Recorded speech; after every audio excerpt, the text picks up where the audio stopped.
Hello everyone की for learning में आपका स्वागत है। और इस वीडियो में जो हम क्वेश्चन कर रहे हैं वह है class 9 exercise number 7.2 question number 6। Question है triangle ABC is an isosceles triangle in which AB is equal to AC, side BA is produced to D such that AD is equal to AB, see figure show that angle BCD is a right angle. तो question में कहा है ABC एक isosceles triangle है जिसमें AB AC के बराबर है। तो ये ABC ट्राइंगल या आइसोसेलेस है जिसमें AB AC के इक्वल दे रखा है। फिर कहा side BA is produced to D, तो BA साइड को ये प्रोड्यूस किया कहाँ तक, इस D तक, such that AD is equal to AB, इस तरह से कि जो AD है वो AB के बराबर हो जाता है। तो AB is equal to AD। Okay, फिर है show that angle BCD is a right angle. तो शो करना है कि ये जो एंगल है BCD ये एंगल राइट एंगल है। ठीक है, तो ये वाला जो एंगल है इसे आपको राइट एंगल लेकर के आना है। ठीक है, अब देखिए सबसे पहले हम लिख देते हैं गिवन में क्या है।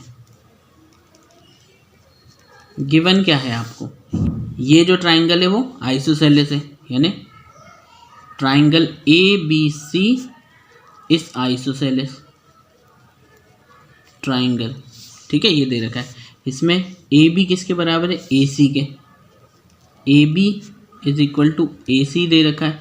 और ये भी कहा है कि AB जो है वो AD के भी बराबर है जब प्रोड्यूस की गई तो AD यहाँ दे रखा है, AD is equal to and AD is equal to AB। ठीक है, अब टू शो आपको क्या शो करना है, you have to show that angle BCD right angle है। Angle BCD is equal to 90 degree लेकर के आना है। ओके,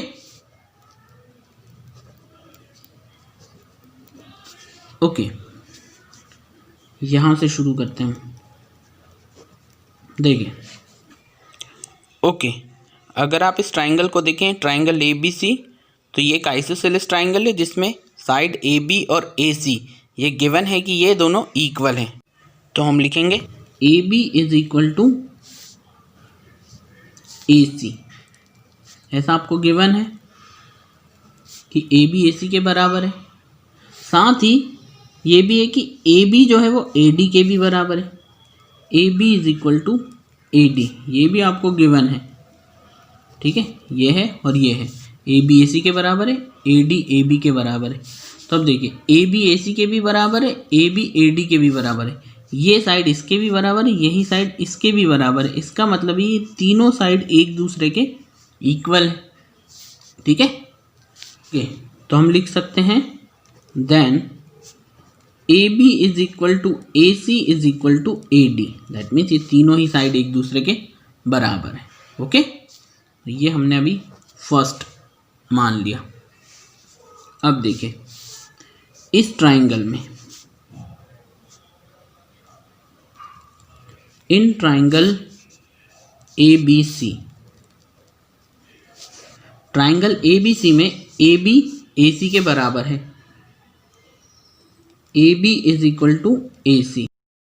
ABC इस ट्राइंगल में अगर AB AC के बराबर है तो जो इक्वल साइड्स हैं उनके जो अपोजिट एंगल्स हैं, जैसे AB का अपोजिट है ये एंगल, इसको हमने मान लिया 1, और AC के अपोजिट एंगल है ये, इसे मान लिया हमने 2, तो ये दोनों भी इक्वल होंगे by property of isosceles triangle, angle opposite to equal sides are equal. तो हम यही लिखें इसमें, तो क्या हो जाएगा, so angle 1 is equal to angle 2। ठीक है, by what, angle opposite to equal sides are equal. ठीक है, इसको हमने मान लिया सेकेंड। ठीक है, अब देखिए जैसे हमने ये दोनों लिए ना, इसी तरह से हम इनको भी इक्वल लेकर के आएंगे। तो हमने यहाँ मान लिया 3 और यहाँ मान लिया एंगल 4। ठीक है, ये एंगल है 3 और ये 4। अब फर्स्ट में हमने क्या प्रूफ किया कि ए बी ए सी और ए डी ये तीनों इक्वल है। अगर ये तीनों इक्वल है तो ये और ये दोनों भी इक्वल है। ठीक है, तो हम पहले लिखेंगे ए सी किसके बराबर है, ए डी के बराबर है, इसीलिए ये दोनों एंगल्स भी इक्वल है by this same property. Okay, तो अब हम यही प्रॉपर्टी का use triangle A C D में करेंगे। ओके, इस फिगर को मैंने यहाँ ड्रॉ कर दिया। तो अब देख हमने कौन सा ट्राइंगल लिया, in triangle A C D. A C D तो हम लिख सकते हैं ए सी ए डी के बराबर है। A C is equal to A D, ऐसा इसलिए क्योंकि हमने फर्स्ट में प्रूव किया था। ठीक है, फ्रॉम फर्स्ट में हमने इन तीनों को इक्वल बताया था। तो यहाँ ए सी ए डी के बराबर भी है, तो यही हमने यहाँ लिखा है। ठीक है ना, A C is equal to A D. अगर ए सी ए डी के बराबर है तो इनके अपोजिट जो एंगल्स हैं ए सी और ए डी, इनके अपोजिट एंगल है 3 और ये 4, इसके अपोजिट 4, ये दोनों भी इक्वल होंगे इसी रूल के कारण। ठीक है, तो हम लिख सकते हैं so angle 3 would be equal to angle 4। ये दोनों एंगल भी इक्वल हो गए by angle opposite to equal sides are equal.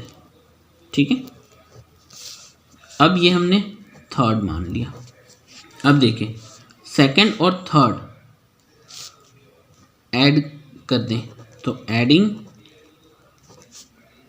Second plus third, तो देखिए एंगल 1 और एंगल 3 ऐड हो जाएंगे, तो angle 1 plus angle 3 is equals to, इसी तरह से एंगल 2 और एंगल 4, एंगल 2 प्लस एंगल 4।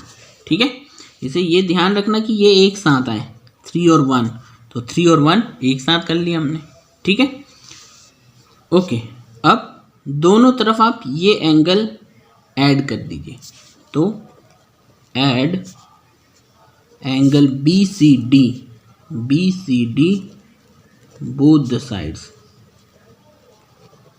ठीक है, तो इसे दोनों तरफ angle B C D add करने पर ये हो जाएगा angle 1 plus angle 3 plus angle B C D और इक्वल टू यहाँ angle 2 plus angle 4 plus angle B C D.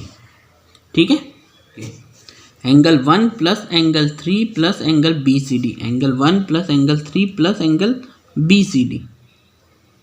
ठीक है, यही एंगल एक्चुअल में एंगल 1 और एंगल 3 खुद क्या है, ये फिगर के अकॉर्डिंग अगर आप देखें तो ये एंगल बी सी डी ही है। Angle 1 plus angle 3 B C D, इन दोनों का सम जो है वो बी सी डी को शो कर रहा है, और प्लस एंगल बी सी और डी। ठीक है, इज इक्वल टू, और यहाँ देखिए angle 2 plus angle 4 plus angle B C D, angle 2 plus angle 4 plus angle ये बी सी डी। अगर ये पूरा ट्राइंगल लें हम, ठीक है, कौन सा triangle, in triangle B C और डी, बी सी डी, तो इसमें 3 एंगल्स का सम आ रहा है। ठीक है, ये पूरा एंगल बी सी डी, ये एंगल 2 और ये एंगल डी, इस पूरे ट्राइंगल में 3 एंगल्स का सम। ठीक है, इसमें क्या लग रही है, एंगल सम प्रॉपर्टी। तो एंगल सम प्रॉपर्टी क्या कहती है कि तीनों एंगल्स का सम होता है वो 180 डिग्री होता है। तो angle 2 plus angle 4 plus angle B C D, triangle B C D में है तीनों इंटीरियर एंगल्स, इसीलिए इनका सम आएगा 180 डिग्री। ठीक है, अब देखिए B C D plus B C D, angle B C D plus angle B C D, 2 angle B C D is equals to 180 degree, और आप 2 को नीचे कर दीजिए तो angle B C D is equals to 180 degree divided by 2 से ये cancel होगा, तो ये हो गया 90 डिग्री। और यही लाना था, बी सी डी जो है 90 डिग्री, ये एक राइट एंगल है। ठीक है, और यही हमें प्रूफ करना था, ये हो गया हमारा प्रूफ। ओके, होपफुली आपको समझ आया होगा। Thank you very much for watching.